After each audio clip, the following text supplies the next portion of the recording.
Aqui em Ribeirão Preto, a cidade, a região surgiu a partir da expansão das fazendas de café. A cidade tem toda uma história em torno do café. Eu me considero um filho do café. Eu ajudava a fazer queimada na roça, queimar, fazia cobre de café e ajudava meu pai a plantar café. O café deu aquela condição inicial, deu aquele salto inicial para a cidade. E nós somos fortes por causa do café. O café não deixou legado nenhum aqui. Eu me considero uma filha do café porque eu fui criada no meio do café. Eu acho que nós somos filhos de muitas misturas. Eu acho que o café é um dos elementos importantes para a gente pesquisar e compreender a sociedade, a formação da cidade de Ribeirão Preto, da nossa região como um todo. Noite e dia, meu pensamento era só tirar as crianças da... Não queria fazenda, não queria nada. O café construiu realidades múltiplas na cidade de Ribeirão Preto. Eu acredito que Ribeirão Preto é filho também do café, mas não só filhos do café. Os italianos que veio para cá queriam a terra, né? A terra para eles era ouro. Olha, o que deu projeção a Ribeirão Preto, foi o café. Como tem cana hoje, aquele tempo era só café. Todo mundo apanhava para dar café, faltava só plantar dentro de casa, de tanto café que tem. O governo incentivou para viesse no Brasil, porque o Brasil ganhava dinheiro fácil, né? Onde o povo caiu naquela conversa, viemos no Brasil, mas o fato não era isso, como eles diziam, né? O Santos Dumont, filho dele, quis tudo os escravos. Então ele foi lá e comprou todos os escravos de volta e trouxe para a Companhia Dumont.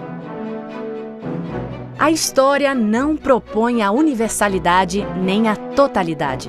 É um constante registro, um convite ao pensar e ao repensar os fatos.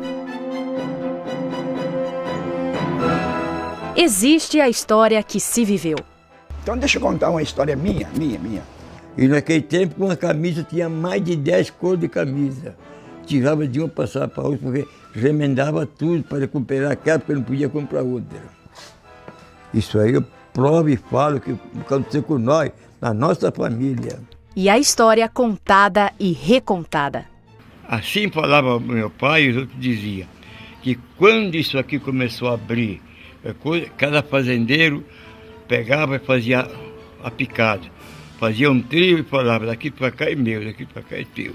A minha avó falava quando eles eram escravos, né, que tinha colheita de café, cada um carregava seu saco. Se enchia ele, um não podia ajudar o outro. Meu avô contava tudo direitinho, dos que veio. Naquele navio, quando vieram, era de imigração, vinha gente da Espanha, vinha gente da Itália. São várias as formas de registro que explicam o passado. Não dá para pensar em Ribeirão Preto sem pensar no café, no que foi o café. O que Ribeirão Preto é hoje, em termos de um centro regional voltado para setor de serviços, comércio, uma indústria mais refinada, uma indústria mais especializada, isso é fruto de um desenvolvimento a longo prazo que tem suas raízes na época do café. O processo iniciou-se com meu tataravô, dando à filha Joaquina Evarista Meireles e seu marido, Francisco Machado de Souza, um pedaço, uma gleba de terra que foi comprado do José da Cunha Junqueira. Eles desmataram uma pequena parte na época e começaram... A sirene ainda toca, forte, extensa, mas hoje é só uma lembrança. Toca na Fazenda Santa Cecília, em Cajuru. Assim como ainda toca o sino na Colônia Preta, em Sertãozinho.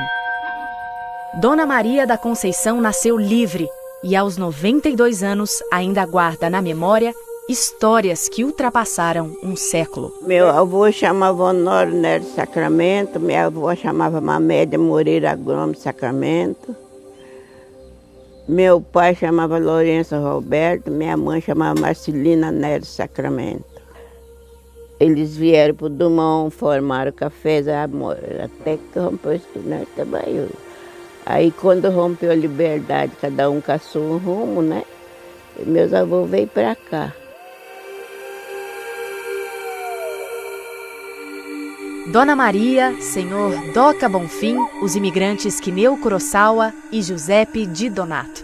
São alguns dos milhares de personagens da história de Ribeirão Preto. Uma história que começou há muito tempo atrás. O povoamento, a ocupação propriamente dita, ela se inicia no início do século XIX com populações vindas de Minas Gerais, especialmente do sul de Minas, que ocuparam toda essa região aqui do Nordeste paulista, né? Inclusive a área entre o Pardo e o Mogi Guaçu. Aí meu pai veio, meu pai, com meus avós, e aí começaram a trabalhar derrubando mata, formando café. Basicamente, grande parte da população que se assentou em nossa região aqui, ela é proveniente de Minas Gerais, gente abastada, como os Junqueira, gente mais humilde, né, como trabalhadores de fazendas do sul de Minas, que vieram para cá em busca de melhores condições de vida, melhores condições de sobrevivência. Boa que é a dona isso aqui. Morreu, passou para minha mãe. Uma história que se confunde com a própria história do café no Brasil.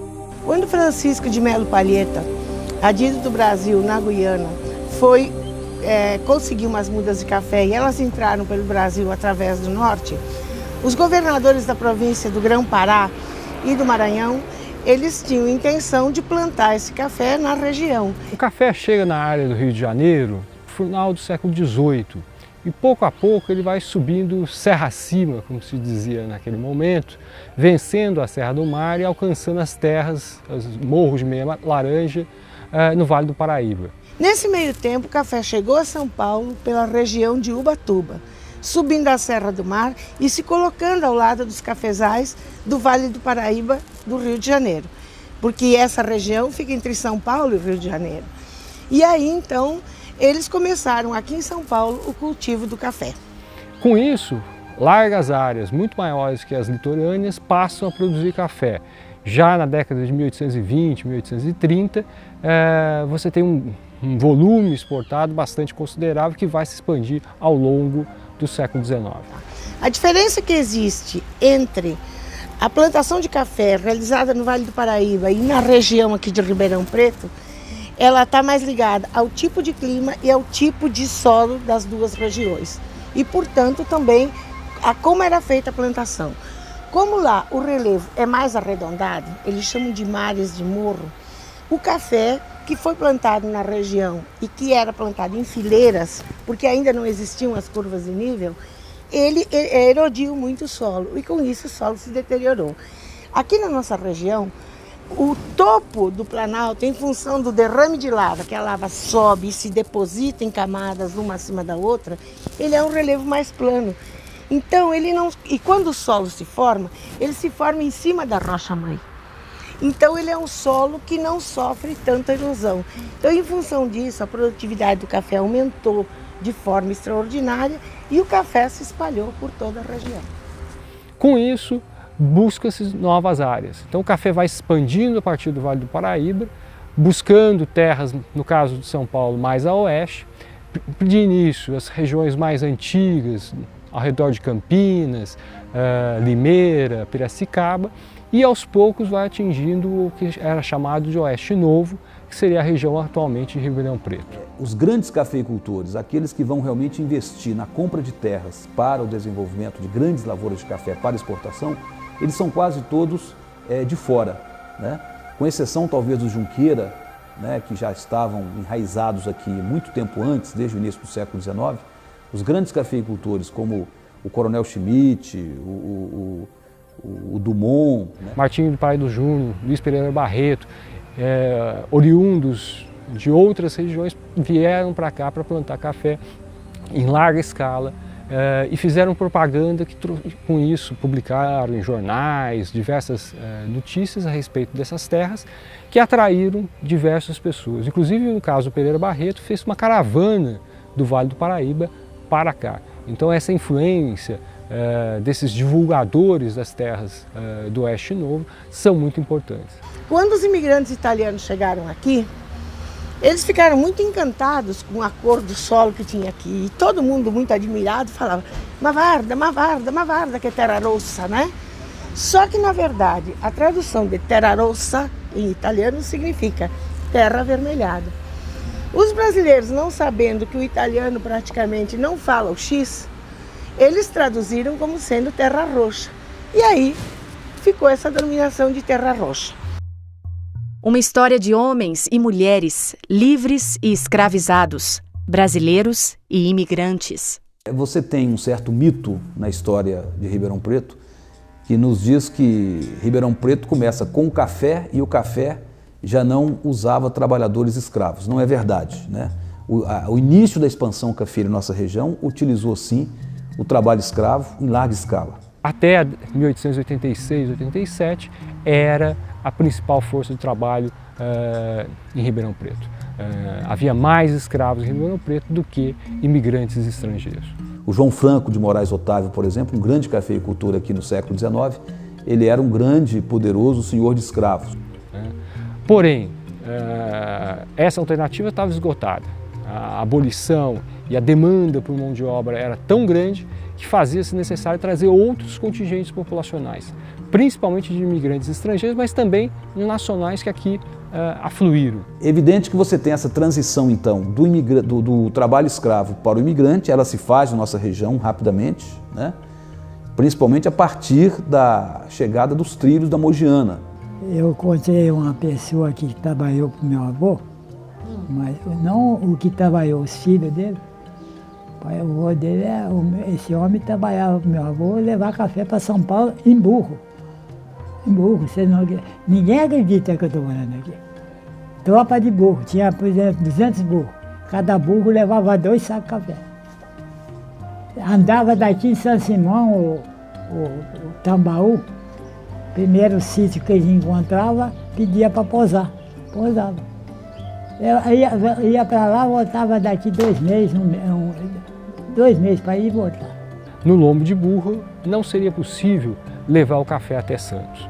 Só se tornou possível à medida do avanço da ferrovia, que vai chegar em Ribeirão Preto em 1883. Esse foi um fator muito importante, não só porque possibilita o contato direto da nossa região com o Porto de Santos, isso era até então um fator que estrangulava a produção, que impedia o crescimento mais rápido da produção, como também permite a chegada, a vinda, através da ferrovia, de grandes levas de imigrantes europeus.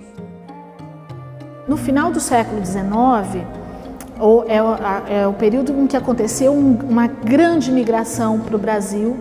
Essa imigração ela acontece em função da crise italiana, da penetração do capitalismo no campo, na Itália, e no fato de que lá as pessoas, quem era pobre ficou mais pobre ainda, e quem era pequeno proprietário não conseguia pagar os impostos e acabou perdendo suas terras. Então essas pessoas migram para o Brasil.